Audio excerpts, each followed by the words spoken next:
C'est le journal du télétravail. Le télétravail à 100%, ça existe, mais ce n'est pas ce qui est le plus pratiqué en France, où le système hybride est largement privilégié. 2 à 4 jours à distance, 1 à 3 jours au bureau, ça fonctionne, mais cela implique pour les entreprises de repenser leurs espaces et de les adapter au flex office. Notre invité aujourd'hui conseille justement les sociétés à ce sujet, mais pas uniquement, car vous allez l'entendre, il a un avis pertinent sur l'implantation géographique des bureaux, mais aussi sur la gestion des ressources humaines. Et nous accueillons donc maintenant Guillaume Savard. Bonjour Guillaume. Bonjour Fred. Vous êtes depuis longtemps un professionnel de l'immobilier d'entreprise et vous avez créé récemment Upside Partners, une société de conseil pour les entreprises. Et précisément, c'est ce qui nous intéresse aujourd'hui en ce qui concerne l'immobilier d'entreprise, mais également l'aménagement, la création d'espaces de travail. D'où ma première question et le sujet finalement de cet épisode du journal du télétravail.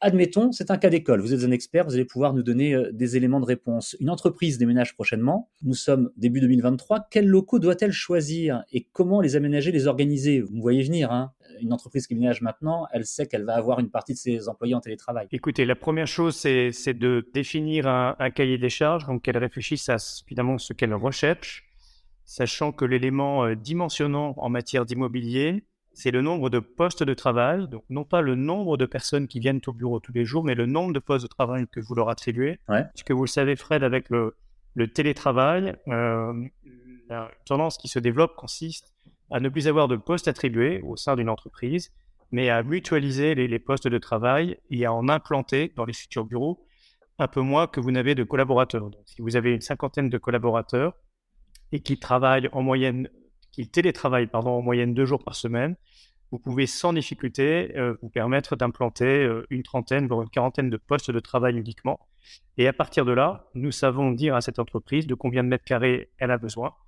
Et ensuite vient la question du secteur géographique dans lequel elle recherche. Est-ce qu'elle veut se relocaliser à l'entour? Est-ce qu'elle veut complètement changer de secteur géographique? Ce sont des questions importantes parce que vous le savez, au fur et à mesure que l'on se rapproche de Paris, pour ne prendre que cet exemple-là, les loyers montent. Et donc, il est important aussi de bien s'accorder sur le taux d'effort, le niveau de loyer maximum qu'elle peut s'offrir. Alors, vous prenez l'exemple de Paris. Si je vais un petit peu plus loin sur les grandes métropoles, est-ce que d'une manière générale, vous avez tendance à conseiller à vos clients, à Paris ou ailleurs, de s'installer en périphérie des métropoles plutôt qu'en cœur de ville? Non, parce qu'on prend très souvent les entreprises, à l'exception peut-être de certaines startups, ont une histoire. Elles sont implantées dans un territoire. Et si vous êtes une société qui s'est créée à Élancourt, en grande banlieue parisienne, et que vous devez vous reloger, il est très probable que vous allez chercher à proximité d'Élancourt, tout simplement parce que vos équipes ont construit leur vie dans les environs et que vous n'allez pas vous installer à Torcy, à Noisiel ou à l'est de Paris. Donc, l'histoire de l'entreprise compte. Et ce que je constate, c'est que très souvent, les fondateurs, les dirigeants d'entreprise sont très attentifs à l'impact sur le temps de transport de leurs salariés d'un éventuel projet de déménagement et cherchent évidemment à l'optimiser ou à minimiser l'éventuel impact négatif sur le temps de transport. Donc, il n'y a pas de doxa consistant à dire tout le monde doit maintenant rejoindre le 8e, le 9e ou le 10e arrondissement à Paris. On tient compte de l'histoire de l'entreprise et très souvent, les mouvements de déménagement se font en restant à peu près dans la même zone géographique, sauf exception. Le flex office, on va y revenir dans un instant. La géographie, en tenant compte principalement de l'histoire de l'entreprise. Le temps de transport pour les collaborateurs, ça c'est un élément très important et c'est votre troisième conseil. Alors je voudrais revenir rapidement, si vous voulez bien Guillaume Savard, sur justement ce flex office. Il est intéressant pour certaines personnes, il est difficile à appréhender pour d'autres. Alors qu'est-ce que vous pouvez conseiller justement à un chef d'entreprise pour expliquer et amener le flex office de la meilleure des manières qui soient pour ses collaborateurs, en tout cas pour que ça soit compris, utile et efficace pour tout le monde? Vous faites bien poser cette question parce qu'on s'aperçoit au fil de nos projets que c'est un concept assez flou et que finalement tout le monde y met un petit peu ce qu'il a envie d'y mettre et qu'en tout cas ce concept ne propose pas une définition claire. Donc le flex office consiste très concrètement à l'échelle d'une équipe, pas d'un bâtiment, mais à l'échelle d'une équipe, l'équipe comptable par exemple, à proposer un peu moins de postes de travail au sens d'un bureau, une planche et 4 pieds, que vous n'avez de membres de l'équipe. Et donc, si vous avez une dizaine de comptables, peut-être à implanter 6 ou 7 postes de travail classiques et en contrepartie, à installer beaucoup d'espaces supports, de petits espaces de retrait, de réunion, partant du principe qu'avec le télétravail, les gens vont avoir tendance à réaliser chez eux les tâches qu'ils peuvent mener chez eux, les tâches typiquement de concentration, de rédaction, qui appellent de la réflexion. Et quand ils viennent au bureau, c'est pas tellement pour saisir leur note de frais ou taper un rapport qu'ils pourraient très bien taper chez eux, mais plutôt pour mener des réunions formelles ou informelles, avoir des temps de créativité, rencontrer leurs collègues. Et donc ça justifie le fait que vous allez peut-être implanter un peu moins de postes de travail classiques, mais proposer beaucoup plus d'espaces de réunion de tout type. Donc c'est ça que signifie le flex. Un peu moins de postes de travail au sens bureau et Ouais. beaucoup plus d'espaces de réunion. Plus d'espaces de réunion, vous avez bien dit de tout type, hein, donc ça peut être des petits espaces, des grands espaces, ce qu'on appelle aussi un petit peu les cabines téléphoniques insonorisées, ces choses-là. Est-ce qu'il est important aussi de penser à l'attractivité des locaux, au-delà du peut-être un petit peu galvaudé baby-foot qu'on trouve ou qu'on trouvait dans les startups? Est-ce qu'il faut penser à avoir des espaces extérieurs? Est-ce qu'il faut penser à avoir des espaces accueillants? Est-ce qu'il faut donner envie de venir dans les locaux de l'entreprise? Alors on en parle beaucoup et ça nous fait sourire puisque je pense pas que vous veniez au bureau parce que, il y a un baby-foot. Oui, voilà, c'est ça. On a tendance à considérer que les collaborateurs d'une entreprise sont des gens intelligents, dotés d'une raison et donc ils viennent parce qu'ils ont besoin de venir pour, comme je vous l'ai dit, échanger, se reconnecter à l'entreprise, à sa culture, à sa stratégie. Donc oui, si vous pouvez évidemment, dans le cadre d'un nouveau projet en particulier, faire les choses bien et proposer des espaces beaux, ergonomiques, c'est super et c'est très souhaitable et on a tendance à l'encourager. Mais la vraie question, c'est surtout celle du management intermédiaire. Les gens reviennent, encore une fois, parce qu'ils ont besoin de voir leur manager, de se rencontrer.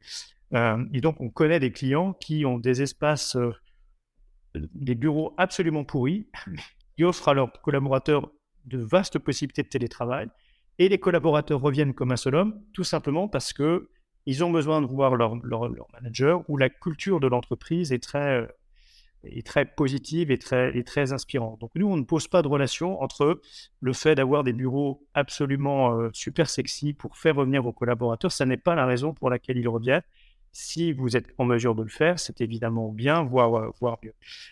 Mais je pense, moi, que beaucoup de travailleurs français ont opté pour le télétravail pour se mettre d'une certaine manière à l'abri et échapper à un management intermédiaire qui n'est pas toujours très bon dans ce domaine, voire qui peut être toxique. Et donc, on a beaucoup de nos clients qui, lorsqu'ils déménagent et réfléchissent à leurs espaces, se confrontent au fait que leur management intermédiaire n'est pas bien formé à l'animation d'équipe.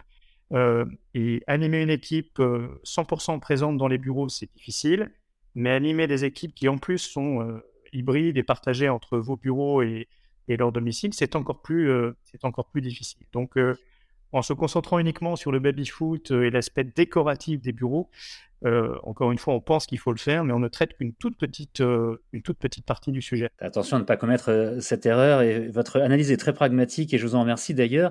Depuis le début, nous discutons d'immobilier, d'agencement, de bureaux.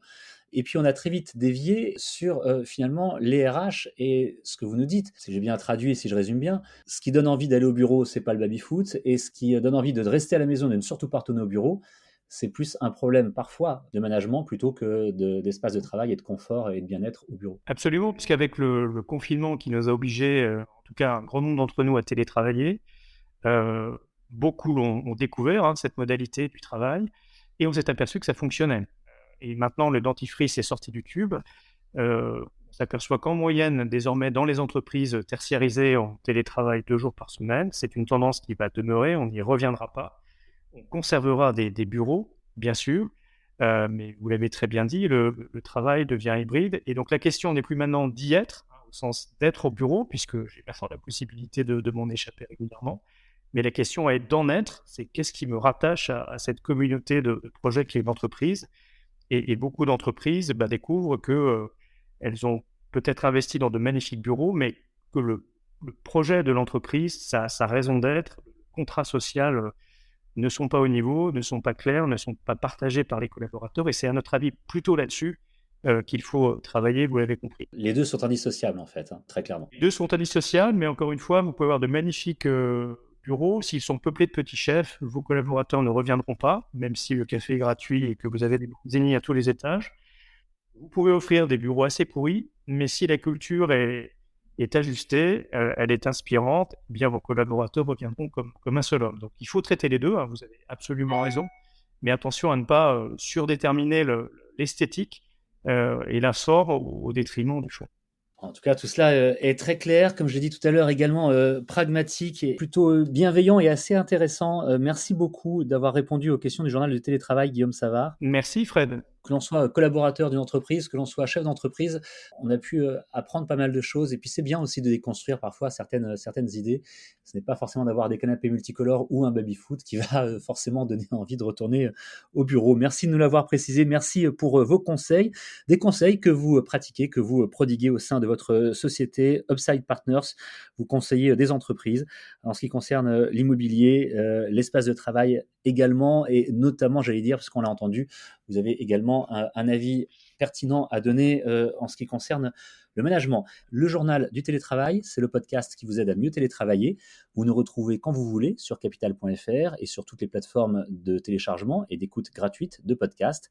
Pour nous contacter directement, une adresse email, lejournaldutélétravail@gmail.com. À bientôt.